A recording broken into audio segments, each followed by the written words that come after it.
Vamos aprofundar mais um pouco algumas ideias sobre métodos, falando sobre métodos com expressão única. Já falámos em vídeo anterior sobre métodos locais e os métodos com expressão única ou funções com expressão única são muito simples de utilizar. Nós temos aqui uma classe minha classe e dentro dela nós deveríamos funcionar da seguinte forma na escrita de métodos, neste caso public, neste caso função 1, e depois poderíamos ter aqui então a implementação do código. Neste caso nós podemos ter algo deste género. Isto é, public, função 1, e depois o espaço para os argumentos e a devolução do valor. Ora, nesta circunstância, se nós quisermos instanciar esta classe, nós teríamos que fazer então minha classe A é igual a new minha classe. E se quisermos executar esta função que ali está, ou este método, nós podemos colocar a.função1 e temos que passar o argumento de A. Vamos colocar aqui 20, o que quer dizer que se nós colocarmos aqui debug.writeLine e colocarmos esta função no seu interior, significa que a chamada desta função 1 com o valor 20 como argumento vai executar então este código que irá devolver um valor inteiro que está aqui e que é o somatório de A mais 10. Neste caso, se executarmos aqui este código, vamos observar aqui o valor de 30. No entanto, estas funções de expressão única ou de corpo único não se cingem apenas a valores ou expressões que têm que devolver um valor. Nós poderemos ter funções, por exemplo, deste tipo. Public void. Void significa não retorno. A função 2 vai ter um parâmetro string e vai executar automaticamente uma instrução sem que devolva qualquer valor.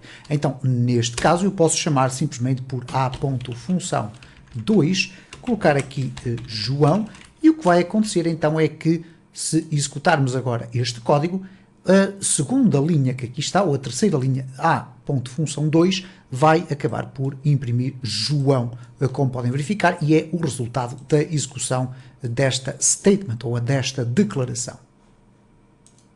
E não é por demais voltar a relembrar que existem então os métodos locais. Neste caso, se eu colocar aqui int adição de int de valor é igual a valor mais 20, eu posso, dentro aqui desta função, que é o main, eu posso colocar aqui então a seguinte chamada, debug.writeLine, e chamar então adição, e depois colocar aqui o valor, por exemplo, 50.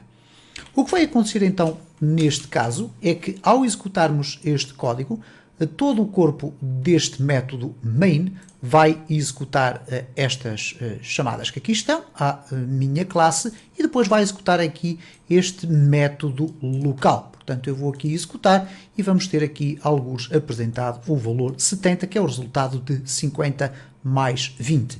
E como podem observar, não existe necessidade de colocarmos esta indicação antes ou depois da chamada, desde que esteja dentro do método, automaticamente será reconhecido pelo código. Overloading de métodos é a técnica que nos permite, dentro da mesma classe, ter o mesmo método repetido várias vezes, desde que para isso ele tenha uma assinatura de argumentos diferente. Vamos verificar na prática o que é que isso significa. Vejamos então aqui na prática, neste exemplo, o que é o overloading de métodos.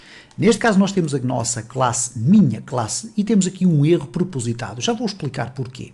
Temos aqui a instanciação para um objeto A da minha classe. E a minha classe contém aqui vários métodos. Mas como podem facilmente observar, todos estes métodos que aqui estão têm exatamente o mesmo nome. Método, método, método, método e método. A única coisa que altera aqui substancialmente a existência de método são dois aspectos. Primeiro, o valor que devolve, mas, acima de tudo, a assinatura. Ora, o valor que devolve é o valor que está aqui definido, o int ou o string, e poderiam ser outros valores. A assinatura, no entanto, é aquilo que vai permitir a existência do overloading. Isto é, aquilo que eu coloco aqui dentro como argumentos. Neste caso, como temos aqui um espaço com argumentos vazios, temos o método aqui definido com o retorno de valor inteiro igual a 100. Logo de seguida temos novamente um método definido, também com retorno do valor inteiro, não há qualquer problema, mas uma vez que tem uma assinatura diferente, eles podem coexistir. Neste caso, é a assinatura que permite que o overloading aconteça. Da mesma forma que aqui no terceiro exemplo nós temos novamente o método, novamente a devolver o inteiro, mas a assinatura é diferente das duas anteriores. Neste caso tem 2 argumentos na assinatura e retorna depois o corpo de texto que nós quisermos. Poderíamos simplesmente também retornar apenas o valor A e não teríamos qualquer problema. No entanto, aqui no quarto exemplo temos um problema. Porquê? Nós temos aqui public string e poderíamos pensar, pelo facto de termos um valor a ser devolvido diferente dos anteriores, que este overload seria permitido. No entanto, como podemos verificar, existe aqui um erro. Porquê? Porque o que determina que é possível fazer um overload não é o valor que é retornado, mas sim a assinatura do método. E neste caso nós estamos já a repetir aqui com o primeiro. Por conseguinte, isto é um erro que não deixará que a nossa aplicação seja executada. Por fim, sim, aqui se tivermos string, método e depois um tipo de assinatura diferente, reparem que não é a mesma assinatura que há, temos o mesmo número de argumentos, mas neste caso temos aqui um tipo de valor completamente diferente. Então vamos aqui eliminar tudo isto e vamos mostrar como é que na prática, quando nós fazemos a instanciação de um objeto a partir desta classe, como é que isto funciona. Bom, nós temos aqui 4 vezes a palavra método. O que vai acontecer quando nós colocarmos aqui a.método, vai acontecer o seguinte, reparem, a própria indicação aqui vai nos dizer que método tem mais 3 overloads. Ora, poderão fazer alguma confusão, uma vez que nós temos 4 funções. O que ele nos diz é que existe o método por defeito e mais 3 versões deste método, que são as 3 versões subsequentes. Então, quando eu vou escrever aqui método, e vou abrir aqui o espaço para a argumentação, o que o IntelliSense vai fazer é apresentar esta pequena caixa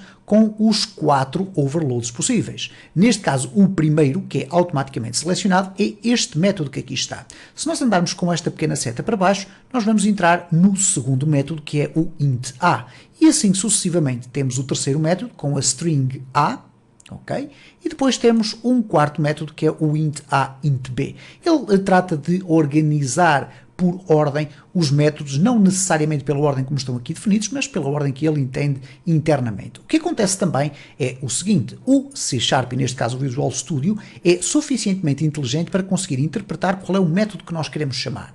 Por conseguinte, se eu definir aqui apenas o valor 10, ele sabe perfeitamente que o método que ele vai executar é aquele que está aqui. E reparem como eu selecionando a palavra, ele vai me indicar qual é o método que será executado. No entanto, reparem que se eu substituir aqui por 10,20, ele vai automaticamente identificar que será este o método a ser executado, porque é aquele que corresponde a esta assinatura. Da mesma forma que se eu colocar aqui João, ele vai conseguir perceber que este método vai ter correspondência aqui. Se eu definir João,20, este método não existe porque esta assinatura não faz parte do conjunto de métodos que nós temos dentro da nossa classe. A partir do C# 7 é possível criar métodos construtores utilizando métodos de expressão única, como vimos já atrás.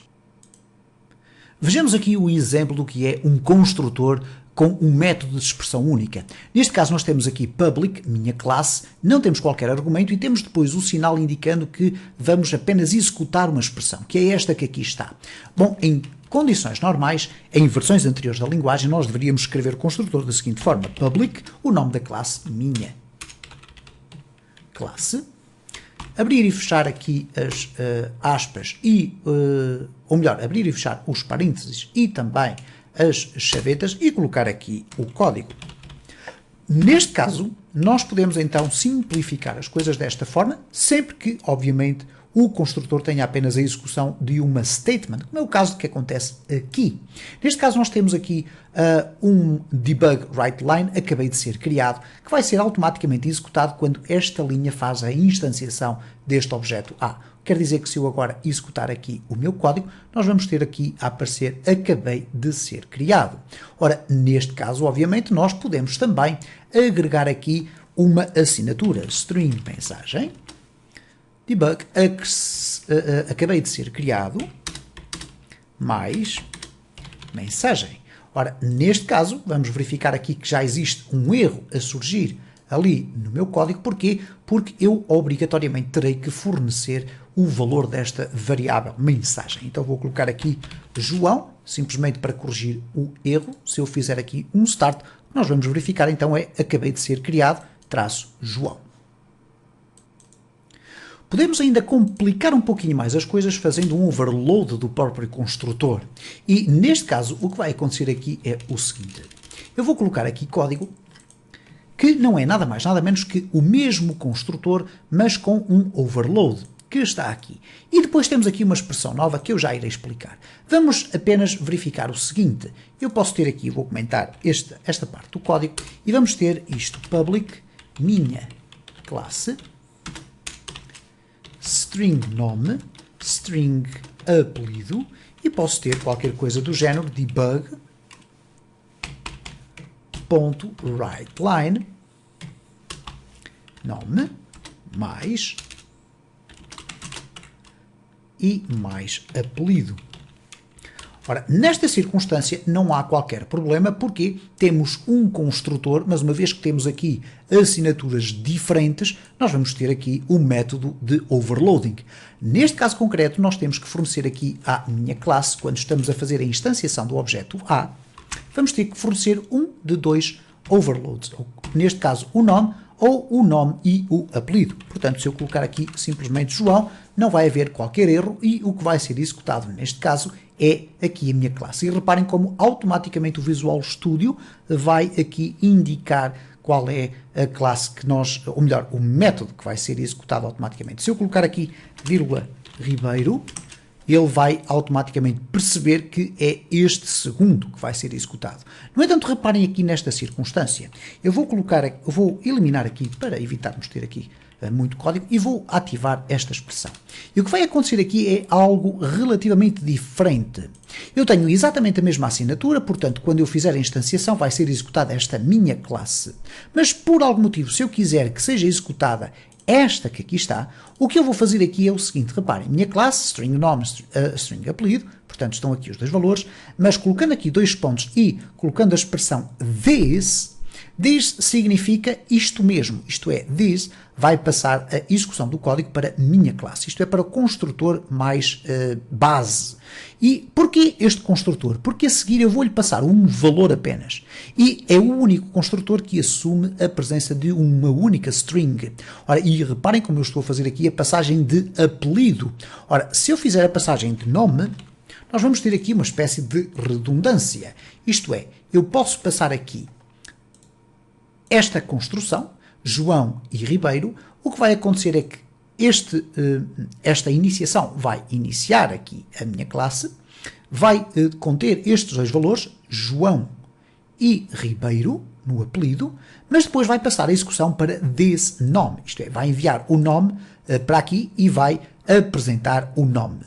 No entanto, se eu quiser colocar aqui apelido, o que vai acontecer é que vão ser passados os dois parâmetros, João para nome, Ribeiro para o apelido, e o apelido vai ser passado para nome, ok? Apelido passa para nome e é o nome que vai ser apresentado. Portanto, nesta circunstância, nós, se executarmos o código, vamos ter a apresentação de Ribeiro.